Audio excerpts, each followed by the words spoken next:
This is the magic of what happens when you go and pick up your Copa America credential. This is what happens. You run into folks that you haven't seen in a long time except viewing them through monitors. It's like, hey, I know that guy. And so I tapped him on the shoulder and I said, you realize, of course, this means I'm probably going to ask you on the morning show. And sure enough, he's answered the call. He's in between meetings, and we're going to talk some Canadian men's national league stuff, Canadian men's national team stuff. KJ, if I could get it out of my upper plate, I'd be okay. You did it. You got it. You got there. You got there, mate. Oh, Kristian Jack, who's with OneSoccer, the Canadian Premier League, dropping by. It's me and Jarrett Smith here on the morning show. How's Atlanta been for you, my friend? Atlanta is always what it is to me. I'm sure you know this, but huge Braves fan. Got my start in media as an intern in 1996 in CNN as a World Sport intern. So as a fresh 17-year-old kid from the UK, so it's always a special place to come to this wonderful city. And it was a great surprise to see you. And again, thanks for the invite to talk some Canada football / soccer, which is pretty rare in a Copa America, let's just say. No doubt about it. And we go back to our time at King Street when they decided to have a dude in the United States sit there and do stuff for them and knock on their door and drive them crazy. But no, it's good to catch up with KJ. We're going to talk Canada here for a bit. What has it been like having Jesse Marsch in charge, where I have seen headlines and the idea that Jesse wants the Canadian men's national team to be, quote unquote, less Canadian, to have a bit of an edge, to be a little chippy, not be so nice? What has it been like so far with this very small sample size in the calendar? Yeah, it's been really refreshing, actually. What I like about Jesse is his authenticity. And I think more importantly, that's what the players enjoy. I can give you my reflections on covering him for the last few weeks. And, talking to the players, they know where they stand. There's no, he left that room there. And what did he really mean by that? He's very clear. He's very concise. He can be very direct in a way. He has a very clear identity about what he believes is the right path to success. I think we're going to see a bit of a brave and bold, and maybe if the result goes the wrong way, people may call naive Canada tonight, but they're going to go after them, I think, and a bit aggressive and press. And we know what Jesse likes to do with his athleticism in the team. And he's certainly blessed with speed, right? That's what Canada has with this team, right? So Jesse's looked at his team and he's thought, when you've got Jonathan David and Alphonso Davies and you've got the pace of Tejan Buchanan, this is a team he could work with. So, but to answer your question again from the start, Marsch, I think he's been, he's taken Canadian football quotes at a different level a little bit, but I don't think he's ever made it about himself. And I think the players have understood that and respected that as well. Jarrett Smith for Kristian Jack. Actually, I want to ask about a bit about that in this next evolution for Canada, because you go from the John Herdman era and just the raw excitement of winning the Octagon, getting to the World Cup, and then building on this. I mean, how has the excitement built for just the people around Canada, the fans, even young players who might be in the pool going forward to be a part of this evolved project? Yeah, I mean, it's a great question. We're certainly in that process where it's progressing, right? Like as John knows, he and I go way back. I've lived in that wonderful country now for 22 plus years. And when I first arrived in Canada, coming from England, you get one Premier League game on television for the week. We had no professional league, no MLS teams in Canada. There's nothing, right? So then you get the evolution of Toronto FC and Montreal Impact, Vancouver Whitecaps, and now the men's national team have getting a little bit better. Then the women's national team have done very well with World Cups, and then they win the gold medal in the Olympics. The men's team get to the World Cup. The Canadian Premier League is 6 years old. So it's all developing as we go forward. But to answer your question about the awareness, Canada has a peculiar sports culture, and in a sense that we understand that these events are certainly going to bring the awareness a bit bigger than they would be if they were playing friendlies last week against France and the Dutch, for example. The World Cup got tremendous numbers, but they dwindled as they went out the tournament. By the second game, the third game against Morocco wasn't as popular. But now when they play teams like this, they played Mbappe last week, they play Messi tonight, people are paying attention to it.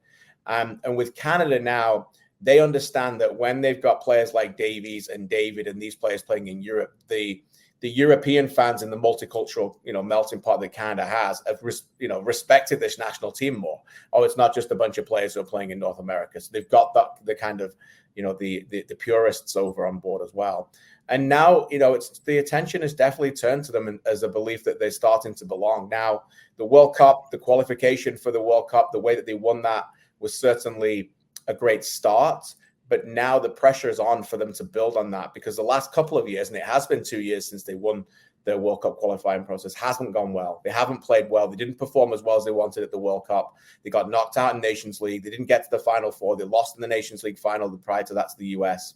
And so there's a sense now that they can start to move forward and certainly start to make a big difference as they get ready to host the World Cup in 2 years. So then what is the expectation for this particular tournament? I would understand that, I'm sure there are some folks that would sit there and say, yeah, we're happy to be here. I know that Jesse isn't wired that way.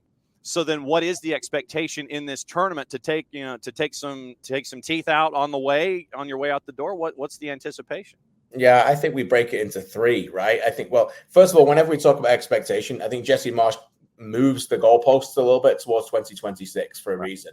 He understands that everything is building towards 2026. Now, there's going to be, significant milestones of judgment along the way. This is one, okay? So how are they going to perform in Copa America with Argentina first, then Peru and Chile? Look, if they lose all three games and they don't play well, that's not going to be good. But on the other side of it is that if they don't play the way that they want to do and they go out, then there's the pressures on for the next tournament. I don't think people expect Canada to progress from this group. It would be a nice bonus, but I don't think they expect them to lose all three either. So this game tonight is a bonus in a way. They're playing the holders, they're playing the World Cup champions, and they want to see how they play, what the identity is. And then they certainly want them to see what they can do against Peru and Kansas City on Tuesday. And then they'll hope to get something from Chile. So, but then it's, okay, friendlies in September, then it's Nations League. How are they going to progress through? Then it's Gold Cup next year. But ultimately, it's the Jesse Marsch era, if it is only during the 2 years that he signed for, will be defined by what he does in the World Cup on home soil. Kristian Jack hanging out with us for another couple of minutes because I've yanked him out of meetings. Oh, good, pal. I'm good for a couple of 10 minutes or so. If you need. That's what I think. We'll go 10 because I don't want you to get a tardy slip from the principal, and I don't want you to get in any kind of trouble. So then let me ask you this: when it comes to this roster, we all know the big guns, we all know the big names. Who are you most looking forward to see grow and evolve as a player under Jesse Marsch that folks may not have in their TV spot shadow when the game starts under normal circumstances? I mean, for me, it's Ishmael Kone, 21 years old, playing in midfield, played professional football for 2 years. 2 years ago, he makes his debut for Montreal Impact in February 2022 in the CONCACAF Champions League and scores a goal against Santos Laguna. Within a year, he's playing with Watford in the Championship in England, and then goes through 4 different managers. We all know Watford like to change managers, like we change our socks. Yeah. And so then, have you watched your Watford stock yet? By the way, no, I have not actually. My cousin is a big Watford fan. They're season ticket holders, but he's developed in a ruthless league. No, Championship is ruthless. It's the place to go if you want to be playing regular football. Played 42 games this year, and they play 46 league games. Right, they're playing Wednesday weekend, Tuesday weekend. So. And I had a great chance to chat with him this week, and he's very mature, and he understands what it takes to genuinely want to get to the top. Players all the time talk about wanting to get there. He understands what it takes to get there, and he loves every moment of the journey, every training session, the ability to, and on the field, John, like he just oozes control. He's one of those players, you see them sometimes, there's just a flow about them, about how they move. And he's got a big presence on him. He's difficult to shrug off the ball in midfield. He can be a very good dynamic central midfielder. He played extremely well against the French last week, and French media are talking about him. I don't know how long it's going to be, but he's going to get it in the move out of Watford within the next 12 to 18 months. It might be even shorter than that. And so for me, Canada in that position with Steph Eustáquio from Porto and Kone in midfield, I think Kone is the one to keep an eye on in this tournament. What has it been like for you to see the roster adjust to how Jesse Marsch wants to play? I know that you look at how John Herdman wants to play. It's one thing. Jesse Marsch, I know that they'll sit there and look at the bright lights and go, okay, so it's Bielsa with a twist, and it's pressing, and it's this, and it's that. What's it been like for you to see the players adjust to how Jesse Marsch wants to do things? Yeah, it's a good question. So we had the first game against the Netherlands, and they came out and they did all of that. They were aggressive and they were, dynamic. And for 45 minutes, they pushed the Dutch back further and further, and went, okay, this is good. But at 0-0 at halftime, you had a sense that the Dutch were, they were starting to change to the tactics and understand what they were doing. They were almost baiting Canada to press and then going long with the goalkeeper. And within the second half, Canada, as the physicality got tired and waved off a little bit, the Dutch exploited them and won 4-0. So at that point, Canadian national team fans everywhere are just furious. I don't know if you know this, John, but on social media sometimes it gets a little bit just a little bit out of control. Hyperbolic? What? Yeah, exactly. Never. So they were a little bit, they can't play this way. They're not going to do this. And so, and then they played the French, literally the world, the world's number 2 team, 3 days later. And they changed a little bit. There was a bit of an adaptation from it. They didn't necessarily play the attacking, pressing style. They sat a little bit deeper, but they were intelligent. They knew when to go and they pressed together. So I think there's an understanding that it's fascinating to hear Jesse Marsch tell his team that he needs them to be more dynamic and fitter, when in theory, the international game is slower than the club game. So you don't hear many international managers request from players, I need you to be fitter, I need you to run more and do this. So I think it's clear that he understands that he has an idea about where he wants the team to be in 2026, how he wants them to play and how he wants them to press. And he may be able to do that in summer windows because the team, even though they played a lot of games, those players will be able to go, okay, let's go. But he's not going to be able to do that in shorter windows. Like, he's had a long window here for this tournament. But if you think about the international game, you might get players in on a Thursday. They may play Saturday.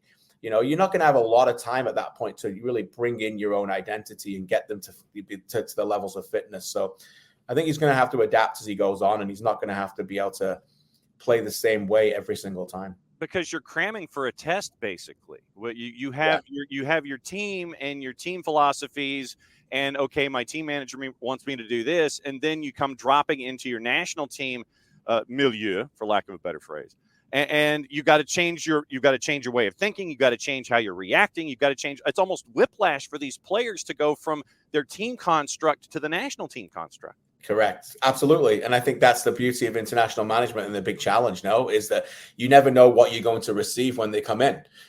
I've said this for a while about this team. There are some players who need to be arriving at a peak level from their club form in order for them to perform for the international level. And there are others who are just like, oh, he's not been playing well. They're fine. They just go into it's a different environment and they're away. So I think you always got to adapt and understand that what you're going to receive. And I think the biggest thing for Jesse, and he told me this week when I sat down with him for an interview, is that, how is he going to connect with them emotionally? Because he's very passionate. He's a very passionate individual who is, I think, very self-aware and understands the ability to what he wants to get out of these people. And he told me, as a club manager, he's going to miss them. He's going to miss them. He's going to find it hard to say bye to these guys and then wait until he gets to play. He gets to manage them again in September. So, how is he going to connect with them when they get back? What's he going to do in the meantime in between? And I think that's going to be an adjustment for somebody who's used to the day-to-day relationship building that he's got with these players, and now he's only going to get them for short windows. Can we talk about how he was attracted to the gig briefly? Yeah. In the United States, as you well know, with U.S. sports, you can't turn without any kind of a corporate sponsorship. It's like and in our business, the so-and-so pregame show brought to you by Zellers or brought to you by Tim Hortons or whatever. Yeah. The cooperation of the Major League Soccer franchises has created enough revenue to bring in Jesse, and I imagine his staff. That was not a part of the release. But you've got a corporate sponsorship in effect from the Major League Soccer franchises to bring in Jesse for this gig. It was a very unique way of going about things. Knowing the difficulties right now with Canada soccer on the whole, what was the fan response to A, bringing in Jesse, and then B, attaching the corporate sponsorship and the aid to it to bring him in? Well, I think it depends on the level of fan. And, just been speaking to a few of them in my hotel here. And I think the genuine, passionate, hardcore fan who travels with the team, and I think they had genuine questions. A lot of them may be season ticket holders for those three clubs. And they're wondering, is this coming out of, where's this coming out of? Is this coming out of our salary budget? Is this why am I paying more money for tickets? And then, there's obviously the philanthropy area of that where it didn't necessarily affect that. And then there's the other level of fan who some just don't care about that stuff. They just don't. They just want to know, like, are you going to get results? And I think inside, the world of media, we can analyze it and talk about it all we like. And there's lots of areas where we're still trying to find questions about it. Like, what is it about these teams that with the incentive to give that money? What are they getting back in return? And we can ask those questions and certainly try and get those answers, even if sometimes we don't get direct answers. But it is a little inside baseball chat, right? When we're involved in that. And I think some fans are just like, okay, is he the best guy for the job? What will he do? Can he get us out of a World Cup group? Can we start to perform at the highest level? So there's a little bit of that, a little bit of both, depending on where you're from. Yeah, then now we're at the 3-minute warning. We're going to play CFL rules here for your remaining time. I think a lot of folks may just sit there. They're just tired of what they saw in the past. And it's like, look, don't talk. Tell me about the birth. Just show me the baby. Yeah. And that to me would be part of where I'm looking at it. But those of us that are journalists that sit behind desks and things, it's like, okay, now we got to analyze the financials here. What's going on here? What's this and this and this? Fan support. You mentioned that. What has it been like to see fans come down here to Atlanta? How big is the effort for folks to come down here and see this here in the Copa? Because yesterday, Argentina fans shut down one of the main drags in downtown Atlanta, singing songs out in front of a Hooters. I mean, what's it been like to see the response with you guys?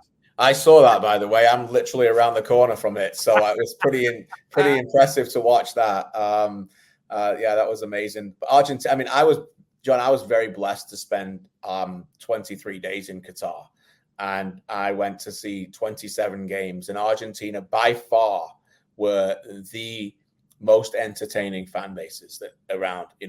They're in the stadium hours before. They're still there in the seats until they get kicked out after. They're singing their songs. They're passionate and they love it. And it's the flavor of football, no? And I think Canada tonight are obviously going to be incredibly outnumbered, right? They will be here. The Voyagers are here. The supporters group are here. They're having their own area where they're going to be. They're having a party beforehand. And they get to experience that. They get to feel what that's like. We in Canada can only dream of having a football culture like that. We're never going to get that. And I understand that. It's Argentina, and it's years of building and the emotions and the families and the drive for that country. But look, Canada will be there. They'll show up and they'll get to experience what they can do. Watch Messi, get the feel, and get to play in that wonderful stadium that you guys all own here in Atlanta. Cut the promo for me, because I know you've got to go to another meeting. Where can folks follow your conversations and see what's going on? I know that you're on the threads and the gram, or whatever the kids call it these days, but how can they see what's going on with KJ? Yeah, I'm obviously very passionate about Canadian soccer. So I work at the Canadian Premier League, running all the media and content there. It's a brand new league. We've only been around 6 years, but we've got a great fan base already, going into different markets, 8 different teams. Playing MLS teams consistently and beating them sometimes in Canadian championships, which is wonderful to see. You can also follow me on OneSoccer, which is the channel in Canada where we do everything in terms of the Canadian men's national team, Canadian Premier League games as well. So just follow all OneSoccer socials. I'm not that big on my own socials, but it's Kristian Jack on Instagram is where I post all my stuff as well. And John, it's always a pleasure to chat with you. You keep up the great work, man, because in this continent, North America, I'm just so proud to see this wonderful sport continue to grow in these markets. And I'm a big fan of Atlanta United and what they're doing and what you guys are doing here as well. So anytime you want me on, I'm happy to chat. Yep, you got golden ticket status, my friend, and it's always great to catch back up with you. I will see you at Mercedes-Benz tonight, and you got to talk to us American folks about how we can subscribe to OneSoccer and not get things geo-blocked and watch things all the time. Sounds good. Go to your meeting, my friend. We'll see you tonight. Yeah, God bless. Take care. See you. All right, that's Kristian Jack.